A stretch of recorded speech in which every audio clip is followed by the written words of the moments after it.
Hello and welcome to episode 15 of On the Trail with Miles James Dean.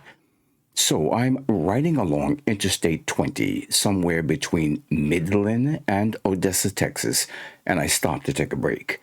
And these two women, sisters, approach me and we begin a conversation about the usual in conversation about topics encompassing the who, the what, the when, the where, the how, and the why of my endeavor to cross the United States on horseback.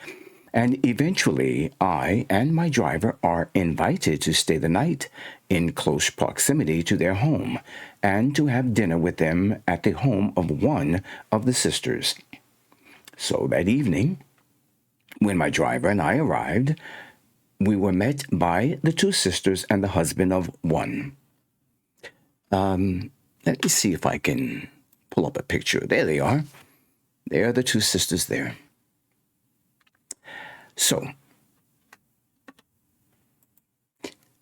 the dinner was enjoyable, and afterwards the topic of conversation was, as expected, the further elaboration on the aspects of my journey that intrigued them the most, which was the history lessons. It intrigued them the most because the woman, like myself, were teachers, and the husband a counselor at a nearby juvenile prison. And therein lie the ulterior motive for the invitation to dinner. This story might intrigue you, so pull up a chair, and I'll be right back.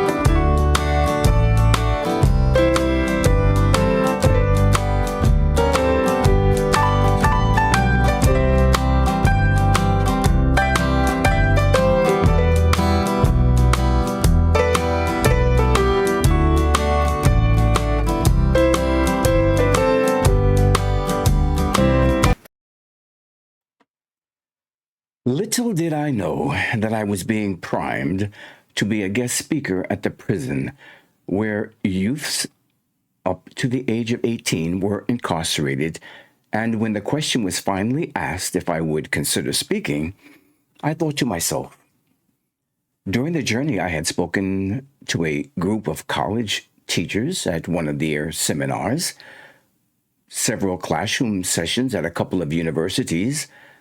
I spoke at a few high schools along the way, so why not? A penal institution for juvenile offenders, and I accepted the offer. It was after I accepted that I asked more questions about those who were incarcerated. And there were some similarities to my earlier work experience after leaving the university in D.C. to accept a full-time counseling position in a group home for juvenile offenders. It was called a halfway house. I don't know if they still use that term. This was back in the 70s. These homes were operated by a business entity called Community Residential Centers and were situated within the city and were used as transition homes that, in theory, were to facilitate the adjustment from incarceration to independent living with fewer restrictions and supervision from adults like myself who were closer to the age of the juveniles who were between the ages of 15 and 18. Their responsibility was to seek employment with the leads that were provided to them, and my job was to chaperone and counsel them while living in the home with them. It did help a few to become productive and responsible, but for many, putting the homes in or near the communities from which many of them had lived gave them access to the friends and influences with whom they had socialized prior to their incarceration, and the efforts to gain their confidence, shall we say, was highly competitive. As a matter of fact, In my 2 years working and living in the group homes, although I am certain there were others, I can finally, or rather, I can distinctly remember one child who turned his life completely around, and it indirectly came at my expense. I was relocating from one halfway house to live and work in another. And since I had no furniture to take, I was able to place all that I owned in my 1969 Plymouth Roadrunner: my television, my clothes, a few other personal items, and most importantly, my briefcase containing all the negatives and photos I had accumulated, over the past 2 years while working on the Howard University campus as a staff photographer. I was to work the night shift that night and didn't have time to unload the car and waited until my shift was over in the morning. That morning, there was nothing in the car to unload. That night, individuals had broken into the car and everything was taken. To be honest, I didn't care about anything except the briefcase, which to me represented my creative works thus far as an adult, and I was livid.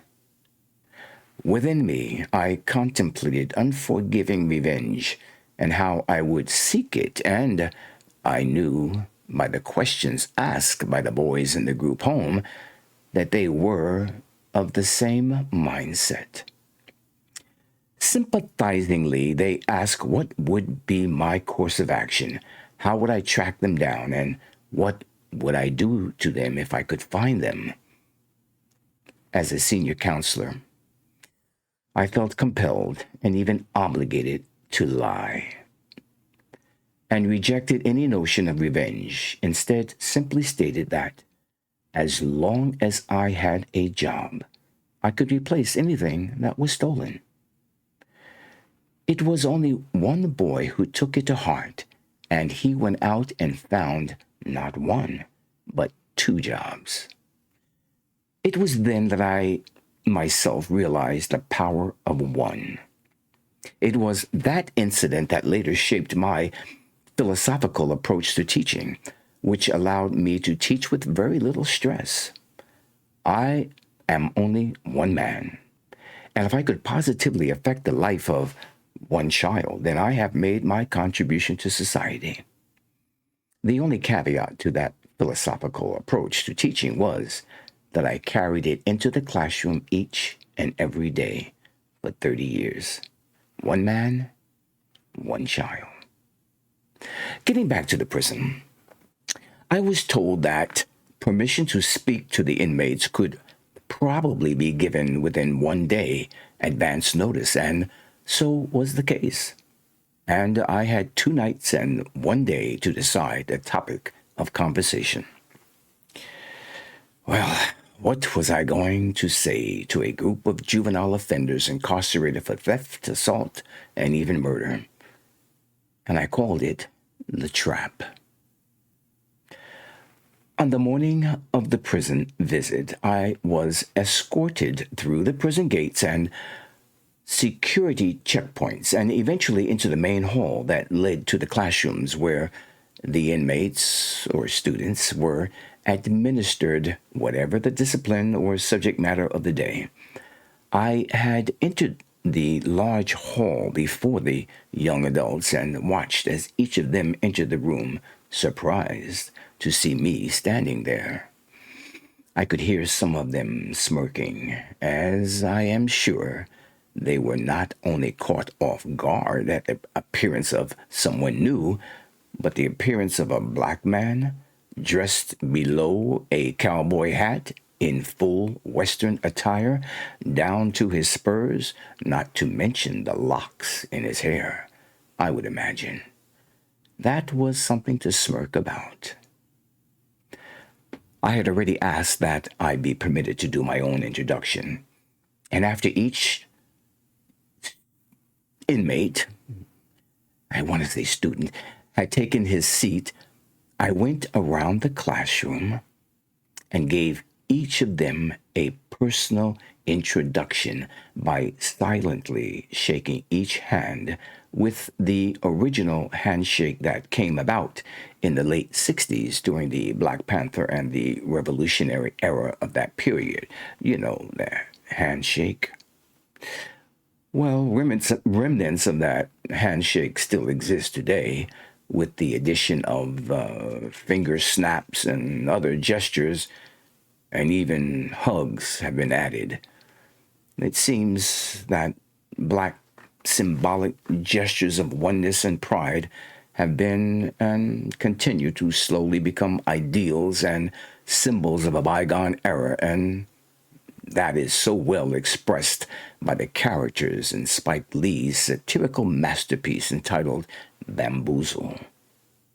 In the movie, the harsh realities of the attitudes clearly on display within our last two generations is gut wrenching, to say the least. Watch it. At the time of the lecture, we were only one generation removed from the revolutionary era that I was speaking about, and shaking those hands was my way of breaking the ice and letting them know far from, well, right from Jump Street, I should say, that they should not let first impressions fool you. I then introduced myself and the mission I was on, which, in a nutshell, was to boost self awareness and pride in the contributions of all peoples who had explored, developed, and expanded the United States, and then began my lecture about the trap. Here's a brief synopsis. It was a conversation about how the system we live in has in its design the mechanism by which, when you become a victim of your own emotions by failing to think twice and then to speak or act once, causing you to do something rash that lands you into a state of incarceration, the system is so powerful that you can stay trapped within its walls for the rest of your life.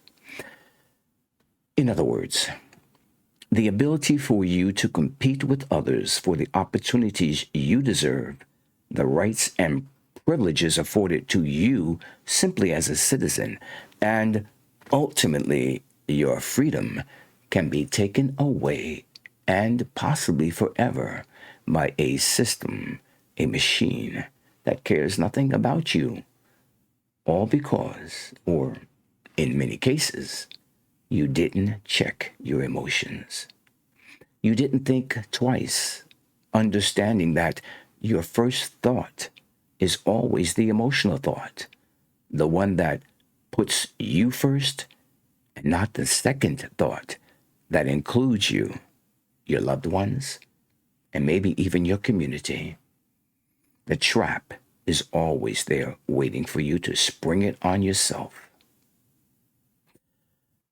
The lecture, if I may call it as such, was over in about 30 minutes, and the reception by the inmates was warm, with just about all of them, one by one, as they left the room, giving me back the handshake that I had initially given them.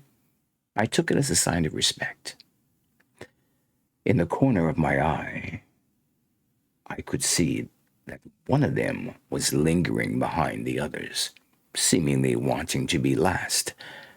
And when he did approach me, he extended his hand and said, and I quote, "Your message meant a lot to me, and I want you to know that I have a 2-year-old daughter, and that from this day forward, I'm going to dedicate the rest of my life to her." Wow. I was almost left speechless, but managed to wish him the best. For me, that was it. I could have been done. I could have ended my journey right there, knowing that on that day, I had affected someone to the degree that may have changed his life. One man, one person, and my mission was accomplished, except for that small caveat.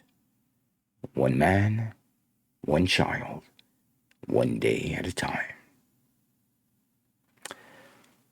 Thank you for sharing time and space with me. And in our next episode, in On the Trail with Miles James Dean, I'll share another personal anecdote and perplexing encounter demonstrating how discretion is always the better part of valor. Until then, pay close attention. And as always, happy trails to you until we meet again.